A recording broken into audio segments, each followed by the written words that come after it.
ఓం శ్రీ మహాగణాధిపతయే నమః. శ్రీ మహాసరస్వత్యే నమః. ఓం శ్రీ గురుభ్యో నమః. ఓం గురు బ్రహ్మ గురుర్విష్ణు గురుర్దేవో మహేశ్వరః.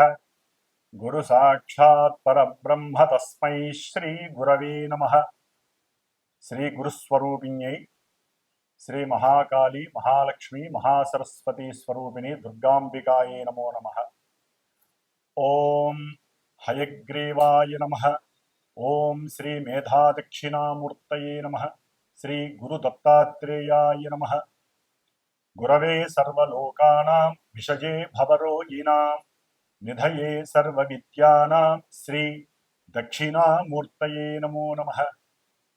శ్రీ దక్షిణామూర్తి వారికి అట్లాగే గురు సమానులైనటువంటి పీఠాధిపతులకి అందరికీ కూడా పాదాభివందనం చేస్తూ పాదాలకి నమస్కారం చేస్తూ ఈ యొక్క కర్కాటక రాశిలోకి సూర్యుడు ప్రవేశించినటువంటి రోజు నుంచి 6 నెలల కాలము దక్షిణాయన పుణ్యకాలం ఉంటుంది. ఈ దక్షిణాయనంలోనే మనకి చక్కగా మానవుడు మోక్షాన్ని పొందటానికి జ్ఞానాన్ని ఆర్జించటానికి కావలసినటువంటి అమితమైనటువంటి జ్ఞాన సంపద పూజల ద్వారా వ్రతాల ద్వారా హోమాల ద్వారా ఎన్నో రకాలైనటువంటి దైవ పూజల ద్వారా చేసుకునే అదృష్టము కలిగే అవకాశం ఉంటుంది.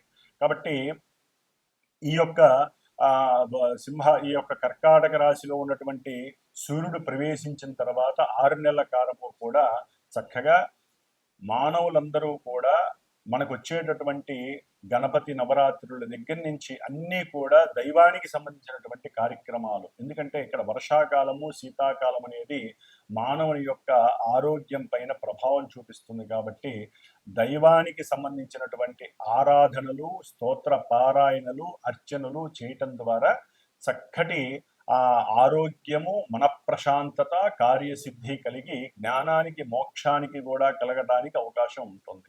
కాబట్టి మనకి ఈ యొక్క జూలై 16వ తేదీ నుండి ఆగస్టు 17వ తేదీ వరకు కూడా సూర్యుడు కర్కాటక రాశిలోకి ప్రవేశించే సమయంలో ప్రవేశించిన రోజు నుంచి ఈ నెలకాలము కూడా మేషాది మీనరాశి పర్యంతం ఉన్నటువంటి 12 రాశుల వారికి అట్లాగే ఆ రాశుల్లో ఉన్నటువంటి నక్షత్రాలు 27 నక్షత్రాల వారికి అవి ఈ రెండు తెలియనటువంటి నామ నక్షత్ర జాతకులకి ఏ విధంగా ఉంటుందో తెలుసుకునే ప్రయత్నంలో ముఖ్యంగా వినేటటువంటి శ్రోతలు ఒకటి గుర్తుంచుకోవాలి. ఏదైనా సరే ప్రస్తుత కాలంలో గోచారంలో గ్రహాలు ఆకాశంలో ఈ రాశుల్లో ఈ నక్షత్రాలలో సంచరించే సమయంలో ప్రపంచంతో పాటుగా అంతరిక్షంతో పాటుగా మానవుల మీద కూడా ఆ ప్రభావాన్ని చూపిస్తుందని మాత్రమే అర్థం చేసుకోండి. జన్మజాతకంలో ఉన్నటువంటి ఆ గ్రహాల యొక్క స్థితిగతులు అట్లాగే అంతర్దశల రీత్యా వారికి జరిగేటటువంటి ఈవెంట్స్ ప్రెజెంట్ గోచారంలో గ్రహస్థితులు ఏ విధంగా నిర్ణయిస్తాయో మాత్రమే తెలియజేస్తుంది. కానీ చాలామందికి తెలియక ఈ యొక్క రాశి లేకపోతే మాది నక్షత్రము మరి మాకు చెప్పినవి జరగట్లేదు, లేకపోతే మీరు చెప్పినట్టుగా మాకు నెగిటివ్ జరగట్లేదు పాజిటివ్ జరుగుతోంది, పాజిటివ్ జరగట్లేదు నెగిటివ్ జరుగుతుంది అంటున్నారు.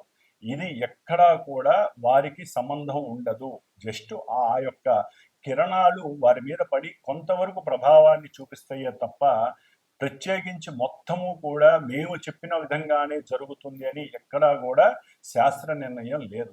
గోచార ఫలితాలు అంటే జస్ట్ మనం జాగ్రత్త పడటానికి ఈ నెలలో ఈ గ్రహాలు ఇక్కడ ఉన్నాయి కాబట్టి పాపగ్రహాలు ఈ విధంగా పాపస్థానాలలో ఉంటే మనం దానాలు ధర్మాలు జపాలు లేకపోతే అవతల వాళ్ళకి ఏదైనా దాన ధర్మాల రూపంలో లేకపోతే స్తోత్రాలు శ్లోకాలు పూజలు చేయించుకోవడం ద్వారా కొంత ఉపశమనం మాత్రమే లభిస్తుంది. ఇది గుర్తుంచుకొని ఈ యొక్క రాశి ఫలితాలను విని ధైర్యాన్ని తెచ్చుకొని ఏ విధంగా ఉండాలో ఆలోచించే మార్గమే ఈ యొక్క గోచార ఫలితాలు మాత్రమే. కాబట్టి మరి ఇక మేషరాశి నుంచి మీనరాశి వరకు ఏ విధంగా ఈ యొక్క కర్కాటక రాశిలో ఉన్నటువంటి సూర్య భగవానుడు అట్లాగే కుజుడు మనకి మారుతున్నాడు. దాదాపుగా ఒక 45 రోజులు బట్టి కుజ భగవానుడు మరి ఈ రేపు జూలై 28వ తేదీ వరకు కూడా సింహరాశిలో ఉండి 28వ తేదీ నుండి కన్యారాశిలోకి మారుతున్నాడు ఈ కుజ భగవానుడు. అట్లాగే మనకి బుధుడు, ఈ యొక్క బుధుడు మనకి జూలై 18వ తేదీన ఉన్నటువంటి ఆశ్లేష నక్షత్రంలో ఉండి కర్కాటక రాశిలో వక్రత్వం చెందుతున్నాడు దాదాపుగా ఆగస్టు 11వ తేదీ వరకు కూడా. కాబట్టి ఆయన ఇచ్చే ఫలితాల్లో కొంత తారతమ్యం కలిగే అవకాశం ఉంటుంది. అట్లాగే ముఖ్యంగా మనకి ఉన్నటువంటి మాస ఫలితాల్లో శుక్రుడు కూడా, ఈ శుక్రుడు చక్కగా ప్రస్తుతానికి తన యొక్క స్వక్షేత్రమైనటువంటి వృషభ రాశిలో ఉంటూ ఎంతో ఆనందాన్ని పంచుతున్నాడు. ఈ నెల అంటే జూలై 26వ తేదీ నుండి ఆగస్టు 21వ తేదీ వరకు కూడా మిత్రక్షేత్రమైనటువంటి మిథున రాశిలోకి మారతాడు. కాబట్టి ఈ యొక్క 17వ తేదీ ఆగస్టు వరకు కూడా కొన్ని గ్రహాల యొక్క మార్పుల వలన కూడా ఎన్నో రకాలైనటువంటి సంస్కారాలు జరిగే అవకాశం ఉంటుంది. అవన్నీ కూడా చక్కగా తెలుసుకొని జాగ్రత్తలు వహించుదాం అని చెప్పే ఆలోచనతో మరి ఇప్పుడు మన యొక్క ద్వాదశ రాశుల యొక్క ఫలితాలను ప్రారంభం చేద్దాం. అలాగే జూలై 13వ తేదీ నుండి కూడా నవంబర్ 28వ తేదీ వరకు కూడా శని మహానుభావుడు మీనరాశిలో తన యొక్క సొంత నక్షత్రంలో ఉంటూ ఆయన వక్రత్వాన్ని పొందుతున్నాడు. ఈ వక్రత్వం వలన కొన్ని రాశుల వారికి జరిగేటటువంటి కొన్ని అనర్థాలు, ఇబ్బందులు తొలగిపోయి కొంతవరకు ఆయన యొక్క స్థానస్థితి దృష్టులు తొలగటం ద్వారా వారికి శుభాలు కలగడానికి అవకాశం ఉంటుంది. శుభాలు కలుగుతున్న కొన్ని రాశుల వారికి ఆయన యొక్క వక్ర దృష్టి, వక్రగ్రహ స్థితి వలన కొన్ని ఇబ్బందులు కలగటానికి కూడా ఆస్కారాలు ఉండే అవకాశాలు ఉన్నాయి. కాబట్టి జూలై 13వ తేదీ నుండి శనిగ్రహ వక్రత్వం, పాపగ్రహ వక్రత్వం కొంత అటు ప్రపంచానికి అట్లాగే కొంతమంది రాశులకి కూడా కొన్ని ఇబ్బందులని, విపత్తులని, అనర్థాలని కలుగజేయడానికి అవకాశాలు ఉన్నాయి. ముఖ్యంగా ఈ శని మహానుభావుడు జూలై 28 నుండి దాదాపుగా మనకి కుజుడు సెప్టెంబర్ 13వ తేదీ వరకు కూడా కన్యా రాశిలో ఉండటం ద్వారా ఈ రెండింటికి కూడా సమసప్తమగ దృష్టి, కుజుడు శని కుజుడిని చూడటం ద్వారా ఎన్నో రకాలైనటువంటి ఉపద్రవాలు కలగటానికి అవకాశాలు ఉన్నాయి. ముఖ్యంగా మనకి దగ్గరలో ఉన్నటువంటి ఆంధ్రప్రదేశ్ లాంటి రాష్ట్రాలలో ఎన్నో ఇబ్బందులు కలగటానికి ఆస్కారాలు ఎక్కువగా ఉన్నాయి. ప్రపంచంలో కూడా కొన్ని బీభత్సాలు, వరదలు, ఉప్పెనలు, అట్లాగే కొన్ని అగ్నిపర్వతాలు బద్దలపడటం, లావా వలన కొంత జన నష్టము, ఇట్లా ఎన్నో రకాలైనటువంటి సమస్యలు అయితే ఉండటానికి అవకాశాలు ఎక్కువగా ఉన్నాయి. అట్లాగే మనకి ఇప్పుడు ప్రజెంటు ఈ జూలై 15వ తేదీ నుండి కూడా దాదాపుగా జూలై 15 నుండి మనకి ఒక 15 రోజులు, 16 రోజులు అంటే ఆగస్టు ఫస్ట్ వీక్ వరకు కూడా కాలసర్ప యోగ దోషము, అంటే గ్రహాలన్నీ కూడా సింహరాశి నుంచి కుంభరాశి మధ్యలోనే ఉండటం ద్వారా కొన్ని ఇబ్బందులు కలగటానికి అవకాశం ఉంది. అంటే మీకు సింహరాశి నుంచి దాదాపుగా కుంభరాశి వరకు ఏ గ్రహము కూడా ఆ యొక్క రాశులు లేకపోవడం వలన కొన్ని రాశుల వారికి ఈ భావాలలో గ్రహాలు ఏది లేకపోవడం వలన ఆ గ్రహాలు ఇచ్చేటటువంటి భావాలు దెబ్బతినే అవకాశం ఉంటుంది. కాబట్టి అందరూ కూడా సుబ్రహ్మణ్యేశ్వర స్వామి వారి యొక్క ఆరాధనని మాత్రం మర్చిపోకుండా చేసుకోవటం ద్వారా కొన్ని ఉపద్రవాలని, ఇబ్బందుల్ని తొలగించుకునే అవకాశం ఉంటుంది. అట్లాగే దాదాపుగా 41 రోజులు మా యొక్క శ్రీమాత జ్యోతిషాలయ పీఠంలో నా ద్వారా నేను చేస్తున్నటువంటి ఈ యొక్క సుబ్రహ్మణ్యేశ్వర స్వామి వారి యొక్క పూజలు, కుజరాహు కేతువుల యొక్క దోష పూజలు దాదాపుగా 30 రోజులు పూర్తయి ఈ యొక్క జూలై 20వ తేదీన హైదరాబాద్లో మా పీఠంలో సుబ్రహ్మణ్య పాశుపత హోమంగా నవగ్రహ హోమము, లక్ష్మీ గణపతి హోమము, అంటే ఈ గ్రహాల యొక్క అనుసంధానంతో ఎవరైతే కొంతమంది యొక్క నక్షత్రాలు, రాశులు, దశాంతర్దశలు జరుగుతున్నాయో వీరికి సంబంధించినటువంటి పూజలు జరుగుతున్నాయి. వారికి హోమం కూడా జూలై 20వ తేదీన నిర్వహించడం జరుగుతుంది ఉదయం పూట. కాబట్టి ఆసక్తి ఉన్నవాళ్ళు, ఇబ్బంది లేకుండా ఉన్నటువంటి వారు చక్కగా నాకు గనక కాల్ చేసినట్లయితే వారికి కూడా వారి యొక్క గోత్రనామాదులు, నక్షత్రాలు చెప్పి వారికి ఉన్న ఇబ్బందుల్ని తొలగించడానికి స్వామివారి యొక్క అనుగ్రహం కలిగేలాగా నా వంతు ప్రయత్నం చేయడానికి నేను సిద్ధంగా ఉన్నాను. కాబట్టి ఎవరైనా సరే చేయించుకోలేనటువంటి వారు వారి ఇంట్లో కానీ దేవాలయాల్లో కానీ చక్కగా సుబ్రహ్మణ్యేశ్వర స్వామిని మాత్రం ఈ యొక్క ఆగస్టు 2-3 తారీఖుల వరకు కూడా ఆయన ఆరాధన చేసుకోవడం ఉత్తమం, పరమోత్తమంగా భావించి ఓం దుర్గా గణపతయే నమః, ఓం స్కంద గణపతయే నమః అనేటటువంటి ఆ మంత్రాన్ని గనక జపిస్తూ ఉంటే ఆ రాశుల వారికి ఇబ్బందులు కలగకుండా ఉంటాయి. ఓం వృషభ రాశి. వృషభ రాశి వారికి ఈ నెల జూలై 16వ తేదీ నుండి ఆగస్టు 17వ తేదీ వరకు కూడా 3వ స్థానంలో ఉన్నటువంటి సూర్యుడు, జన్మరాశిలో ఉన్నటువంటి శుక్రుడు, ద్వితీయంలో ఉన్నటువంటి గురువు, 3లో వక్రించి ఉన్నటువంటి బుధుడు మంచి యోగాన్ని కూడా కలిగజేయటానికి అవకాశం ఉంటుంది. అట్లాగే 4లో ఉన్నటువంటి కుజకేతువులు కొంత ఇబ్బందుల్ని కలుగచేయటం, అట్లాగే 10వ స్థానంలో ఉన్నటువంటి రాహు వలన కాస్తంత లాభప్రదం అని చెప్పుకోవాలి. వక్రించేటటువంటి శనిగ్రహం యొక్క మార్పు వలన కొంత ఉద్యోగ భంగాదులు కలగడానికి అవకాశం ఉంటుంది.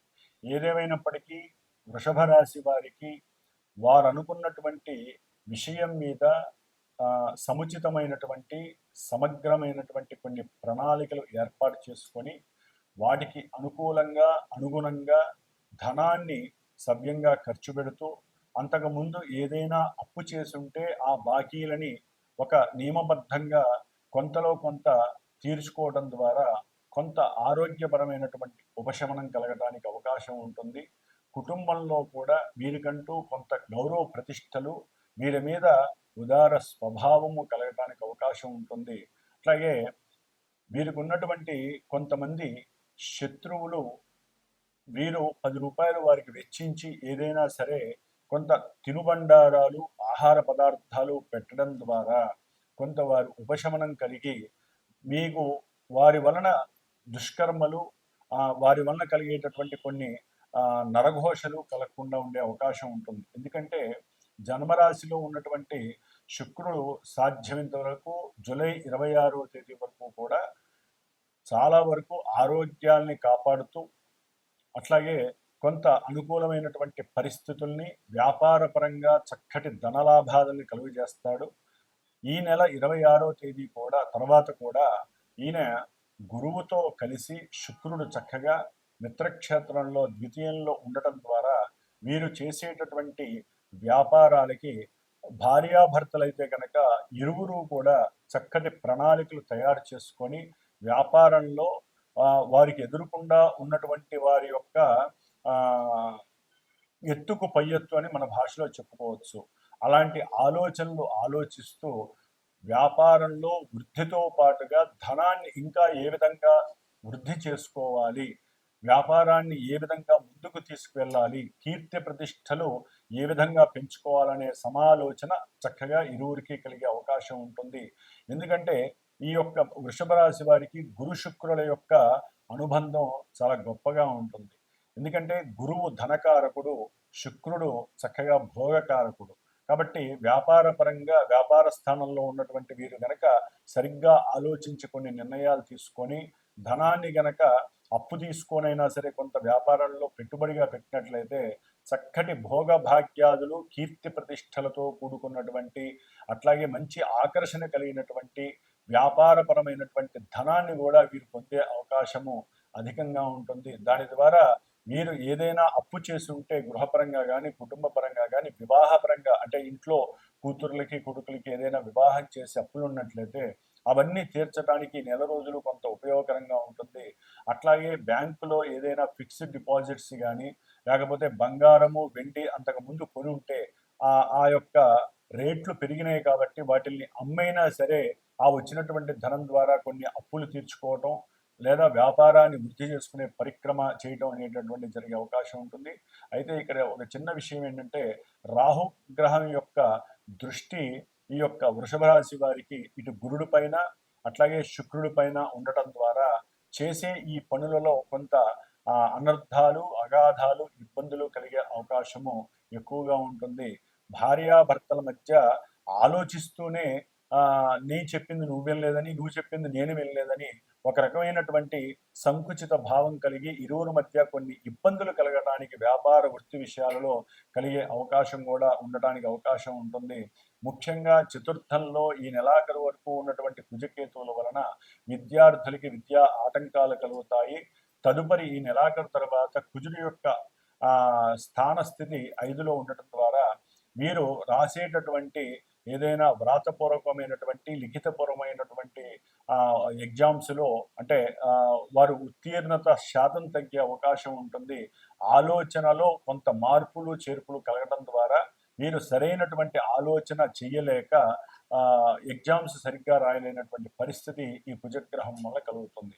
దానివల్ల సంఘంలో మీకున్నటువంటి కొంత కీర్తి ప్రతిష్టలు లేకపోతే మీ మీద ఉన్నటువంటి కొంత మంచి భావన తొలగి మీరు కొంత ఇబ్బందులు పడడానికి అవకాశం ఉంటుంది. అట్లాగే ఎవరైనా సరే అప్పు చేసి సెన్సెక్స్ కానీ లేకపోతే పంద్యాలు కానీ ఇలాంటివి చేసేవాళ్ళు కొంత జాగ్రత్త వహించడం మంచిది. కొంత అది మిమ్మల్ని ఇబ్బందులు పెట్టేటటువంటి పరిస్థితి, నష్టపోయే పరిస్థితిని కూడా కలుగజేస్తుంది. సంతానపరమైనటువంటి ముఖ్యంగా వృషభ రాశి వారికి సంతానపరంగా ఆలోచనలు ఎక్కువ అవుతాయి. లేదా సంతానం లేనటువంటి వారికి సంతానం కలగడానికి రెడీగా ఉన్నటువంటి వారికి ఈ కుజగ్రహం వలన కొన్ని ఇబ్బందులు కలగడానికి ఎక్కువగా ఉంటాయి. హాస్పిటలైజేషన్ అవ్వటం, హాస్పిటల్స్లో ధన వ్యయం ఎక్కువగా అవ్వటం ఇలాంటివి కూడా కలగడానికి అవకాశం ఉంటుంది. భార్యాభర్తల మధ్య అవినాభావన సంబంధం, ప్రేమానురాగత కొంత తగ్గే అవకాశం ఉంటుంది. ముఖ్యంగా విద్యార్థులు తమకున్నటువంటి జ్ఞానశక్తిని కొంతవరకు తగ్గించుకునే ప్రయత్నం జరుగుతుంది.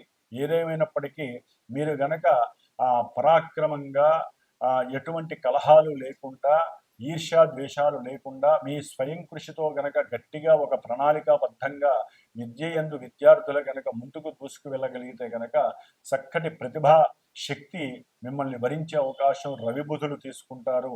దాని ద్వారా మీకు మెచ్యూరిటీ లెవెల్స్ కూడా అధికంగా పెరిగే అవకాశం ఉంటుంది రవి యొక్క స్థితి బాగుండటం ద్వారా. ఏదేమైనప్పటికీ చేసే వృత్తి ఉద్యోగాలలో కొన్ని కదలికలు కలగడానికి అవకాశం ఉంటుంది. మార్పులు చేర్పులు కూడా కలగటానికి అవకాశం ఈ శని రాహుల వలన వృషభ రాశి వారికి కలుగుతుంది. కొన్ని దుష్కర్మలు చేసేటటువంటి స్థితికి కూడా వీరు వెనకాడరు. కొంచెం జాగ్రత్తగా మెలగటం అనేటటువంటిది ఈ శని రాహుల వలన కలుగుతోంది. కాబట్టి శని రాహులకి సంబంధించినటువంటి హనుమత్ ఉపాసన చేయండి. హనుమంతుల వారి యొక్క నామస్మరణ ఏదో రూపకంగా చేయండి. అట్లాగే హరే రామ హరే కృష్ణ అనేటటువంటి ఆ మంత్రాన్ని రోజుకి 108 సార్లు చేయగలిగితే మీకు కొంత మానసిక ఆందోళన తగ్గే అవకాశం ఉంటుంది. ఈ శని రాహుల యొక్క వేధ తొలగి ధన నష్టము కలగకుండా ఉండటానికి ఎక్కువ అవకాశం ఉంటుంది. కాబట్టి ఏదేమైనప్పటికీ కూడా ఈ యొక్క వృషభ రాశి వారికి కొంత ధనపరంగా, కుటుంబ పరంగా, ప్రేమానురాగాల పరంగా కొంత బాగున్నప్పటికీ మిగతా గ్రహాల యొక్క కంజంక్షన్స్, దృష్టి, వాటి యొక్క నక్షత్ర స్థితుల వలన కొంత ఇబ్బందులు కలగడానికి కూడా అవకాశం ఉంటుంది. కాబట్టి వృషభ రాశి వారు చక్కగా ఆ యొక్క ఇందాక నేను చెప్పినటువంటి మంత్రాన్ని 108 సార్లు జపించండి. హనుమంతుడి వారి యొక్క ఉపాసన అతి శ్రేష్టమైనదిగా భావించి దాని యందు నిమగ్నమై మీ యొక్క జీవితాన్ని ఈ నెల రోజులు కూడా కొనసాగించడానికి ప్రయత్నం చేయండి. ఓం హనుమతే నమో నమః. పూర్వము ఒక 30 days ముందు మనం చెప్పుకున్నటువంటి కొన్ని రాసుల వారు అనగా మేషము, అట్లాగే వృషభము, కర్కాటకము, సింహము, కన్య, వృశ్చికము, మకరము, కుంభము ఈ రాసుల వారు, అట్లాగే కుజ మహర్దశ, కేతు రాహు అంతర్దశలు మహర్దశలు జరుగుతున్నవాడు, కుజ నక్షత్రాలైనటువంటి మృగశిర, అట్లాగే మృగశిర, చిత్త, ధనిష్ట నక్షత్ర జాతకులు, ఆరుద్ర, స్వాతి, శతభిష రాహుగ్రహ నక్షత్ర జాతకులు, అశ్విని, మఖ, మూల కేతు నక్షత్ర జాతకులు వీరందరికీ కూడా కుజ రాహు కేతువుల యొక్క సంయోగము సమ్మేళనం వలన కాలసర్ప యోగ దోషాలు, కుజదోషాలు, ఎన్నో వివాహ ఆటంకాలు, గర్భ విచ్ఛిన్న దోషాలు, రాహుకేతువుల యొక్క సర్పగ్రహ బాధలు తొలగిపోవటానికి మరి హైదరాబాద్లో శ్రీమాత జ్యోతిషాలయ పీఠంలో నా చేత ఆల్రెడీ జరుగుతున్నాయి. ఈ గ్రహాలకి జపములు, సర్ప సూక్త జపము, అట్లాగే స్వామివారు సుబ్రహ్మణ్య క్షేత్ర దర్శనాలు కూడా అయిపోయినాయి. 6 క్షేత్ర దర్శనాలు. ఇప్పుడు ఈ నెల జూలై 20వ తేదీన కృత్తికా నక్షత్రము ఆదివారం రోజున హైదరాబాద్లో చివరగా శాంత్యర్థమై సుబ్రహ్మణ్య పాశుపత హోమం జరుగుతోంది. దీంట్లోనే గణపతి, లక్ష్మీ గణపతి, నవగ్రహ నక్షత్ర సహితముగా సర్పసూక్త, మన్యసూక్త సహితంగా సుబ్రహ్మణ్య పాశుపత హోమం జరుగుతోంది. కాబట్టి ఎవరైనా ఈ ఇబ్బందులు ఎవరైతే పడుతున్నారో వారు నాకు గనక ఫోన్ చేసి సంప్రదించినట్లయితే హోమానికి చాలా తక్కువ స్వల్ప దక్షిణతో ఆ యొక్క సుబ్రహ్మణ్య అనుగ్రహాన్ని పొందే అవకాశము స్వీకరిస్తారని ఈ యొక్క మెసేజ్ చేయడం జరుగుతోంది. ఓం శరవణ భవాయ నమః.